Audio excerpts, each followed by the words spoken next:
Hello, welcome back to California Gammy. I'm Marie, and today I want to go over some of the mistakes that I've made on my journey. One of the biggest ones that I did was buying a piece of real estate. It was a duplex. Everybody tells you buy buy a multifamily home. You can, twice as much income, twice as much rent. It'll be great. Buy it cheap. You're good to go. And you always hear that real estate goes up, always appreciates. Well, I'm here to tell you that it doesn't. I bought a duplex in 2008. Yep, 2008. I tend to buy things when they're at their most expensive and sell them when they're at their cheapest. That's been one of my biggest mistakes my whole life. So I'm working to fix that and not do that again. But this was the last time that I did that. So I bought this duplex. It was a fixer-upper, and that is putting it mildly.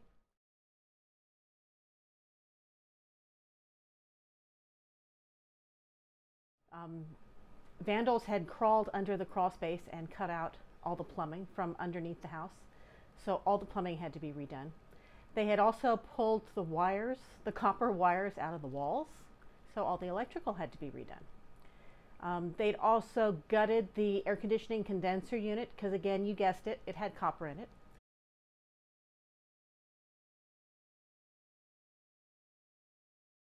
So all the copper was stripped out of the house.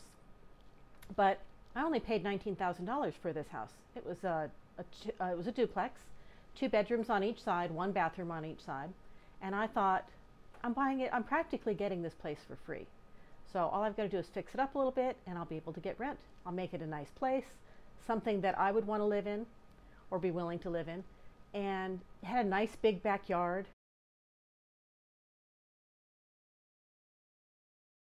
I was married at the time. I've since been divorced. But my ex-husband and I had bought the house. We paid for it in cash. I had done a withdrawal on my 401k. It was my dream more than his. He went along with it though. And he was willing to do a lot of the handiwork, a lot of the big heavy labor, so to save us money. We were trying to do it on the cheap. We were trying to save money and not make it into a mansion, but make it into something that would be nicer than what it was and a good investment. It was the beginning of our investment rental property empire. So we bought it. We set up an LLC. I should have been doing things with it every year, but that's for later.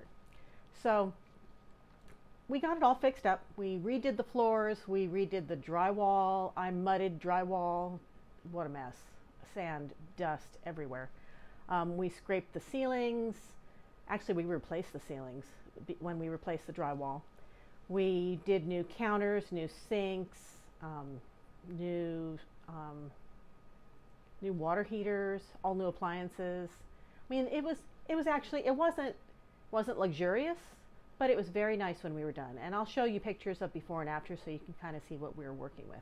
And I was very emotionally attached to it because it was mine. And I've heard other people talk about that, and it's absolutely true. It was one of the first rental properties that I bought, and I was attached to it. I wanted to make it something that I was going to hold on to forever. I always called it my retirement plan because I wanted to have income from it and get it paid off in retirement. When I say paid off, we couldn't get a mortgage to do all the renovations, and so we used credit cards. And then when we were done renovating it, which we did finish renovating it eventually, after, did I mention letting it sit for a year? Anyway, so once we finished renovating it and we were able to get a mortgage because now it was up to, it was mortgageable. And so we paid off all the credit cards and we had one mortgage on it. We had gotten a mortgage for $49,000. So we paid $19,000 to purchase it, and we did all the renovations for $49,000. And I was still good with that. I still thought that I was on track. I thought that that was a reasonable amount. You watch all the fix or flip shows, and they're spending hundreds of thousands of dollars to fix these places up. And so I thought we did really good doing it on the cheap. And so then, the marriage was falling apart. I don't want to go into details on that because it's 10 years ago. It's old news. But I got the duplex in the divorce. and I was happy about that. So I needed a property manager because I wasn't going to be able to stay living nearby, and I didn't want to handle it by myself anyway. I had always thought a property management company would be the way to go so that it would be more passive. I didn't want to be an active property manager at the time. And I didn't know how to anyway. I didn't want to have to go knocking on doors and collecting rent and getting the phone calls in the middle of the night to fix the plumbing. I didn't want to have to do any of that, and I wanted a property manager to cover that. So we started looking for property management companies, and nobody would handle that neighborhood. I mean, they were doing drug deals in the street. Yeah. All of our neighbors were really nice. They were thrilled to see us come in. And we never had anything stolen, never had any problems, but you could see that it was a rough block. And in that particular neighborhood, one of the reasons that I bought in that neighborhood was 2 blocks away, gentrification was starting. And I'm from California, and I've seen what happens when gentrification moves into an area and the property values skyrocket. So I was wrong. I thought that, like California, once gentrification came in, that it would just spread and that whole area would be revitalized. I had so many dreams. I was so romantic about the place. We were right next to a downtown area that was starting to have new restaurants and cool little hipster coffee shops, and I thought, I'm getting in early. This is going to be good. Well, the gentrification in this city didn't happen like it does in Los Angeles or San Diego or other places that I had been familiar with. And not only that, the property value, according to Zillow, which everybody knows is just a guide, they don't buy or sell homes, so their property values are not like an appraisal.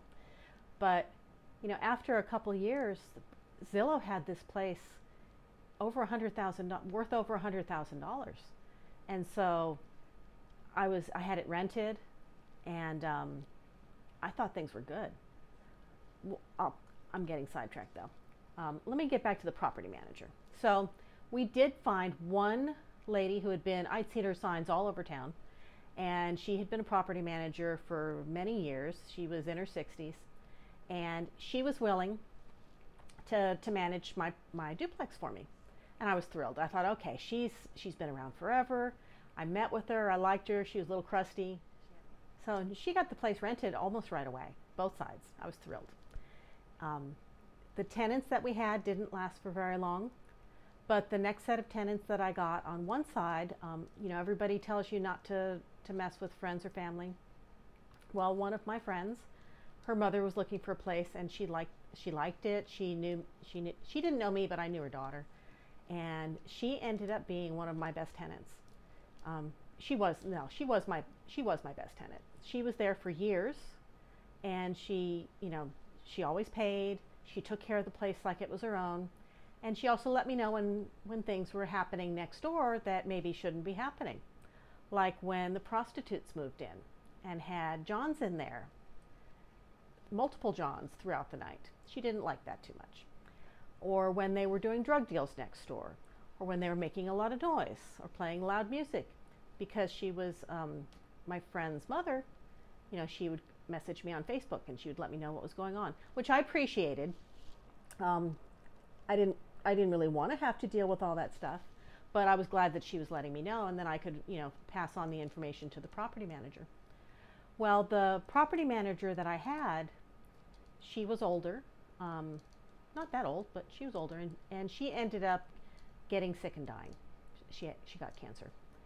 And the gentleman that I had been dealing with in the office, he ended up buying and taking over the business. And I don't know if he wasn't making enough money off the rent in this place, but when tenants would leave, one or both of the units would be empty for months at a time. And I had shopped around. There weren't any other property managers that were willing to take over this property in that neighborhood. He was it.